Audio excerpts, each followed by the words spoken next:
Jafar express पर हमले के बाद हर जानिब दहशत का आलम, हर तरफ चीखो पुकार और प्यारों की तलाश।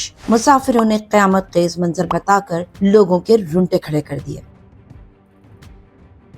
नाजरीन, बोलान में 11 मार्च को दहशतगर्दों ने रेलवे ट्रैक को निशाना बनाया। ट्रेन में 440 अफराद मौजूद थे, जिनमें बच्चे और खवातीन भी शामिल थे। दहशतगर्दों ने यरगमालियों को इंसानी ढाल के तौर पर इस्तेमाल किया। आर्मी, एयरफोर्स, फ्रंटियर कोर और SSG के जवानों ने फौरी ऑपरेशन शुरू करते हुए मरहलावार यरगमालियों को रिहा करवाया।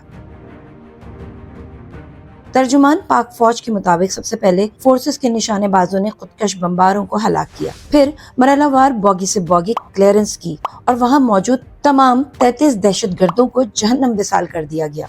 लेफ्टिनेंट जनरल अहमद शरीफ के मुताबिक क्लियरेंस ऑपरेशन के दौरान किसी मुसाफिर को नुकसान नहीं पहुंचा, लेकिन ऑपरेशन से कबल दहशतगर्दों की बर्बरियत में 21 मुसाफिर शहीद हो गए, जबकि FC के 4 जवान शहीद हुए। बाजियाब होने वाले मुसाफिरों ने आंखों देखा हाल बताकर लोगों के रोंगटे खड़े कर दिए। जाफर एक्सप्रेस हमले के ऐन शाहिदीन ने आंखों देखा हाल बताते हुए कहा कि क़यामत का मंजर देखा, हर तरफ अफरा तफरी देखी। मुसाफिरों ने दहशतगर्दों के हमले को क़यामत की घड़ी करार दिया। दहशतगर्दों ने सबके शनाख्ती कार्ड चेक किए, कोई सिंधी था, कोई बलोची, कोई पंजाबी, सबको उन्होंने अलग अलग बिठा दिया। जिस पर दिल किया उस पर फायरिंग कर दी। एक मुसाफिर का कहना था धमाका हुआ तो अचानक कुछ लोग आ गए और मुसाफिरों पर बराह रास्त फायरिंग शुरू कर दी और कहा कि ट्रेन से बाहर आ जाओ। उनका जिस पर दिल करता उस पर फायरिंग शुरू कर देते। बाजियाब होने वाले एक मुसाफिर ने रुदास सुनाते हुए बताया कि हमले के वक्त हर तरफ चीखो पुकार थी। हम सब जान बचाने के लिए ट्रेन के फर्श पर लेट गए थे और फिर इसी दौरान फायरिंग के साथ धमाके हुए। दहशतगर्दों ने कहा कि सब लोग नीचे उतर जाएं।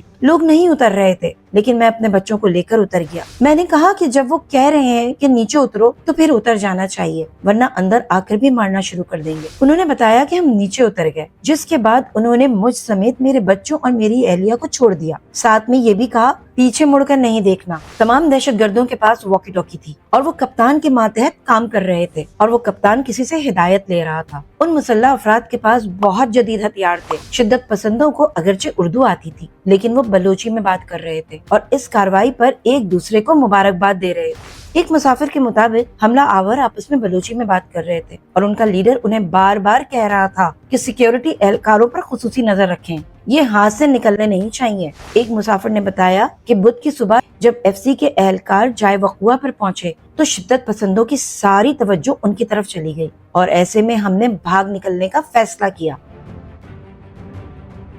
नाजरीन, यहाँ आपको बताते चलें कि जाफर ट्रेन के ड्राइवर की जिंदगी भी इस हमले में मौजिज़ाती तौर पर बच गई। दहशतगर्दों के हमले में महफूज रहने वाले जाफर एक्सप्रेस के ड्राइवर अमजद यासीन का मीडिया से गुफ्तगू में कहना था कि बम धमाका हुआ, इसके बाद ट्रेन पटरी से उतर गई, हमला आवर आए और इंजन पर फायरिंग शुरू कर दी। हम जान बचाने के लिए नीचे बैठ गए थे।